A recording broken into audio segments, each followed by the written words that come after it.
The English boast of their liberty, but there is no liberty in England for the poor. They love it. The red whites, the red wokes, the woke right love to talk about how England went around the world freeing people. Seem like they forgot to free their own people. They are no longer sold with the soil, but they cannot quit the soil if there be any probability or suspicion that age or infirmity may disable them. If, in such a case, they endeavor to remove to some situation where they hope more easily to maintain themselves, where work is more plentiful or provisions cheaper, the overseers are alarmed. The intruder is apprehended as if he were a criminal and sent back. History really shows how cruel humans are to themselves. It's not race specific. This is my point. Thank you, Tana. This is what I be trying to tell the blue blacks. I'm like, yo, you think that the white man hand selected just you to be cruel to? They didn't care about themselves. Why would they care about you? That's the people you got to worry about. They can't even take care of their own. Why would they take care of you?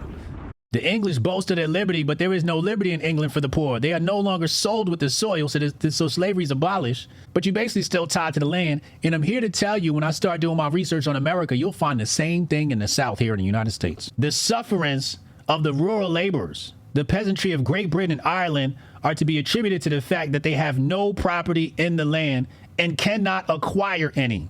The law of primogeniture, on which the existence of the British aristocracy depends, has, as we have already shown, placed the land and those who labor on it, the soil and the serfs, at the disposal of a few land proprietors. Now I gotta ask you, was that the Jewish man? No, sir. No, sir. Who's the landlord now? Hotep, you're a genius. HotepJesus.com. Where do you think the term landlord comes from?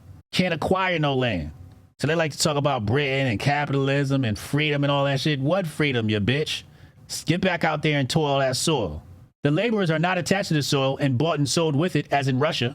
The English aristocrat is too cunning to adopt such a regulation because it would involve the necessity of supporting his slaves.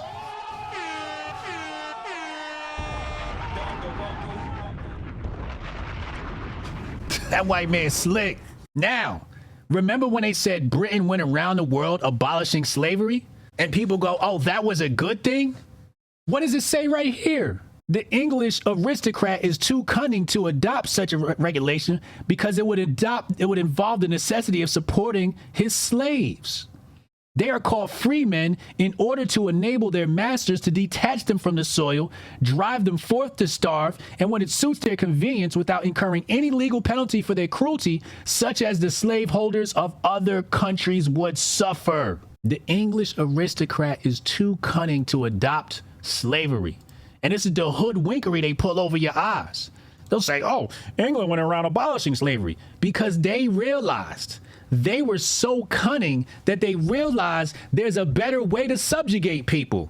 So you're telling me below slavery is another rung that people aren't talking about?